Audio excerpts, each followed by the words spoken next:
little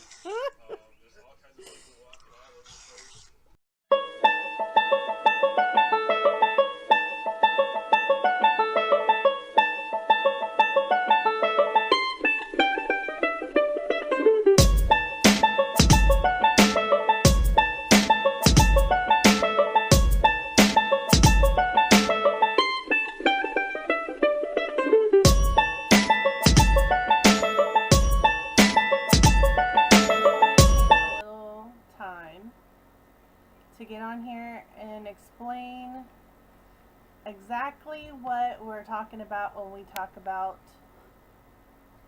our traveler adventure. And our big dream is to buy land and homestead it and turn it into a working farm and then put tiny houses on the land and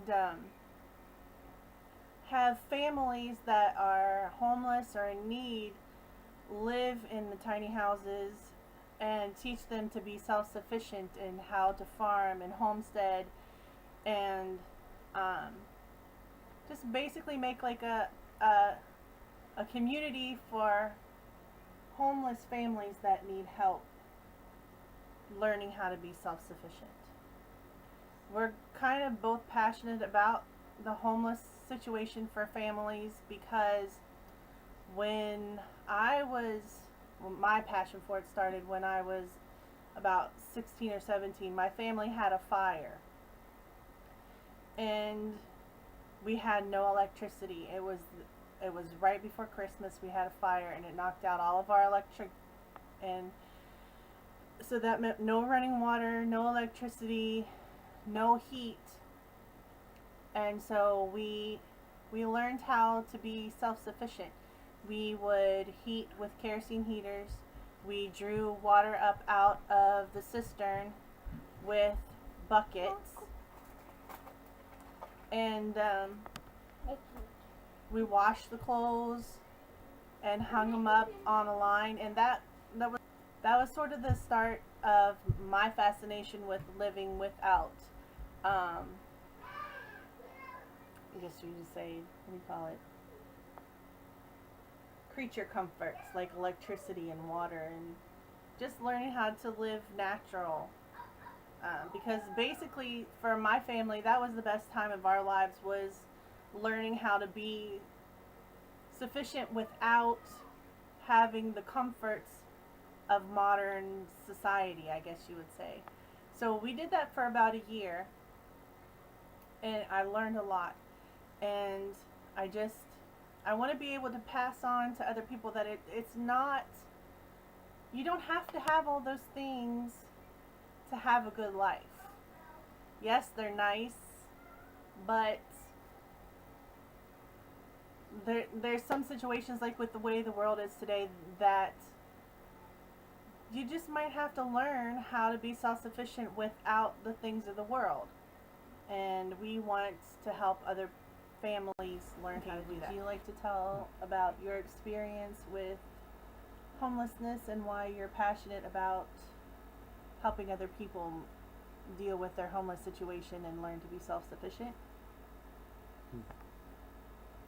Okay, when I was 13, I ran away from home because of family problems. And I lived out in the woods with the only clothes that I had on at the time.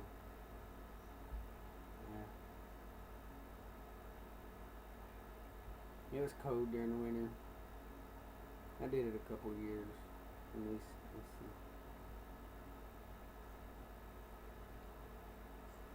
Give or take 3 or 4. Hardly got to see Mom. Just went and visited her while she was at work.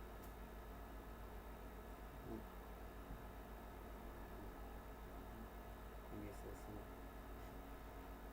So basically, you, because of your homeless experience, are really interested in helping other young people not have to live like that, and teaching them how to be self-sufficient, right? Yeah.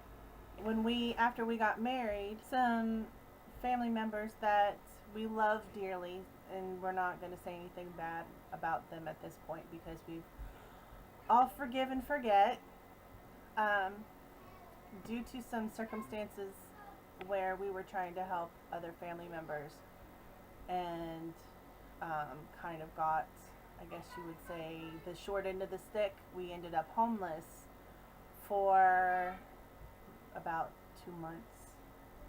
Was it a month or Give 2 or months? take 2 months. About 2 months. So we were living in our car with the kids, and we got to stay in some hotels. It's off and on, but we were mostly traveling around trying to find a place to live. And then we ended up staying with some of Brian's family for about a month before we were able to find our own place. So we basically have a heart to help other families not be in those kind of situations. We want to help other families be self-sufficient and teach them what we've learned through our experiences of being homeless and things like that. So our plan is, we have decided that in order to downsize enough to be able to save up enough money to buy the land that we're going to need, we are going to live in a camper. And we really want, it's a dual thing. This is something that we want to do. We want to see the United States. We want to travel around. We want to give the kids the experience of travel. So on top of the travel, it's going to benefit us as we're going to be traveling around, living in a camper, saving money. We won't have a rent to pay and things like that, and car payment and all that kind of stuff. So we'll be able to save money enough to find land. And as we're traveling around, we're going to be looking for what state we want to live in. We're going to be researching what the benefits of each place is, and it's sort of like a dual experience. One, it's going to help us save money. Two, it's going to be a learning experience for us and the kids to find out, new places where we want to be, find a home, I guess, find where we fit, right?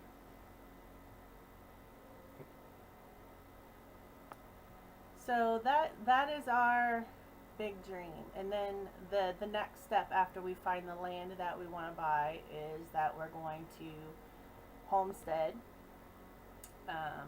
build up the farm, and make it a working, livable farm. And then we want to add other homes to the land to bring in other families that are interested in the same things that we are, homeless families. Not really a communal thing because they're not going to stay forever. It's going to be, we're going to bring in the family or couples or, people that just are homeless and want to be self-sufficient, want to have their own home, want to get a better life, teach them what they need. We'd like the situation to be rent-free so that they're able to save up money and just have them helping us on the farm and teaching them and letting them learn learn farming and everything like that. But it depends on what the situation is at the time. So all that being said, at this point we have not set up any kind of a nonprofit or anything, but there are ways to help us accomplish our goals.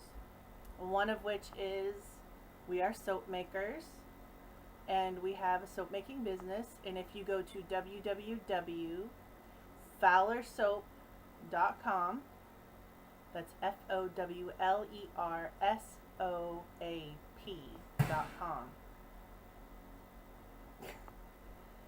then if you buy our products, that helps us Also, I'm going to be setting up a section on our website where you can just donate if you want to donate to the help the homeless community that we want to build. Um,